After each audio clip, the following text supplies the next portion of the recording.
میر رضا علی کراچی کا ایک 25 سالہ نوجوان IBA گریجویٹ ویفلکس کے نام سے ڈیزرٹ بزنس چلانے والا ینگ انٹرپرینور۔ تقریباً 5 سال پہلے اس نے بہادر آباد سے اپنے کاروبار کا آغاز کیا اور اسے نارتھ ناظم آباد تک ایکسپینڈ کیا۔ گھر میں شادی کی تیاریاں چل رہی تھیں اور اگست میں شادی ہونا طے تھی۔ بظاہر زندگی معمول کے مطابق چل رہی تھی، لیکن 27 اور 28 جولائی 2026 کے درمیانی شب ایسا واقعہ پیش آیا جس نے میر رضا کی زندگی کو مکمل بدل کر رکھ دیا۔ السلام علیکم، میں ہوں مبشر محمود اور آپ دیکھ رہے ہیں مبشر ریلز۔ آج ہم میر رضا علی کیس کو مکمل ابتدا سے دیکھیں گے۔ اس رات کیا ہوا، والدین پولیس تک کیسے پہنچے، پوسٹ مارٹم میں کیا خامیاں سامنے آئیں، معاملہ دوبارہ عدالت کیوں پہنچا، ایڈوکیٹ جبران ناصر نے خاندان کی طرف سے کیا موقف اختیار کیا۔ میر رضا نے رات تقریباً 4 بجے کیب بک کی، آن لائن کیب کی پچھلی سیٹ پر بیٹھا اور گھر سے چلا گیا اور اپنے والدین سے کہا کہ میں ابھی 10 منٹ میں واپس آتا ہوں، لیکن وہ 10 منٹ کے بعد واپس نہیں آیا۔ رات گزر گئی، صبح ہوئی تو والدین کو تجسس ہوا۔ اس طرح میں دوستوں اور جاننے والے افراد سے رابطہ کیا، لیکن نا امیدی۔ پھر 15 پر کال کی، وہاں سے بھی کوئی جواب نہ ملا۔ میر رضا کے والد نے فیروز آباد تھانے میں نامعلوم افراد کے خلاف اپنے بیٹے کے اغوا کا مقدمہ درج کروایا۔ اگلے دن گلستان جوہر بلاک 1 میں شاہی قلعہ گراؤنڈ کے قریب جھاڑیوں سے ایک نوجوان کی لاش برآمد ہوئی۔ میر رضا کے والد کو بلایا گیا، انہوں نے کپڑوں سے اپنے بیٹے کی شناخت کی۔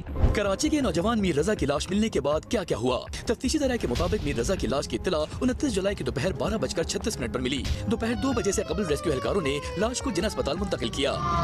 میر رضا کی تدفین ہوئی، لیکن ابتدائی پوسٹ مارٹم میں موت کی وجہ گن شوٹ انجری تھی۔ کچھ ہی عرصے بعد اس پوسٹ مارٹم پر ایسے سوالات اٹھنے شروع ہوئے جس نے پورے کیس کا رخ بدل دیا۔ پولیس سرجن ڈاکٹر سمیہ سعید نے پہلے میڈیکو لیگل ایگزامینیشن کا جائزہ لیا تو متعدد خامیاں سامنے آئیں۔ اس پوسٹ مارٹم میں DNA سیمپل نہیں لیا گیا، ضروری ایکس رے نہیں کیے گئے۔ یہ بات معمولی نہیں تھی، کیونکہ ایک ایسی لاش جس کی ابتدائی شناخت چہرے کی بجائے کپڑوں سے ہو اور جس کے جسم پر گولی کا زخم ہو، اس میں مکمل فورینسک میڈیکل ایگزامینیشن ضروری ہوتا ہے۔ یہیں سے خاندان کی طرف سے ایڈوکیٹ جبران ناصر اس کیس میں سامنے آئے۔ ان کا موقف تھا کہ پہلے پوسٹ مارٹم میں سیریس ڈیفیشنسیز موجود ہیں، اس لیے قبر کشائی کر کے لاش کا دوبارہ مکمل میڈیکو لیگل اور فورینسک ایگزامینیشن ضروری ہے۔ عدالت نے درخواست منظور کر لی۔ بالآخر 8 اگست کو میر رضا علی کی قبر دوبارہ کھولی گئی۔ میڈیکل بورڈ پر اتفاق ہو گیا، پراسرار حالات میں مرنے والے کراچی کے نوجوان تاجر میر رضا علی کی قبر کشائی آج صبح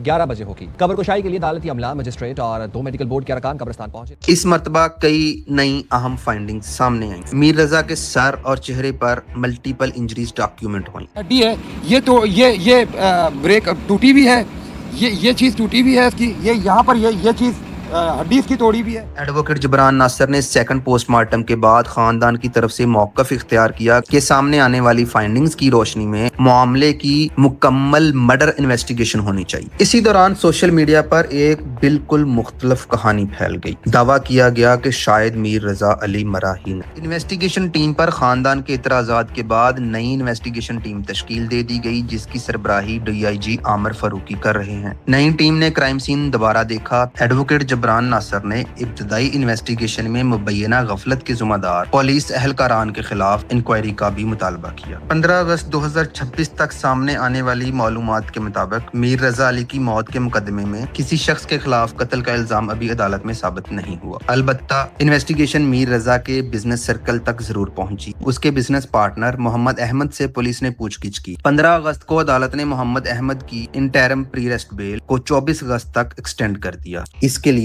ابھی تحقیقات جاری ہیں اور کیس میں بہت کچھ ہونا باقی ہے۔ یہی سوال آج اب پولیس اور ہمارے انظام انصاف کے سامنے بھی ہے کہ آخر اسے قتل کیوں کیا گیا۔ اس کیس کا فیصلہ ابھی باقی ہے۔ دیکھتے رہیے مبشر ریلز۔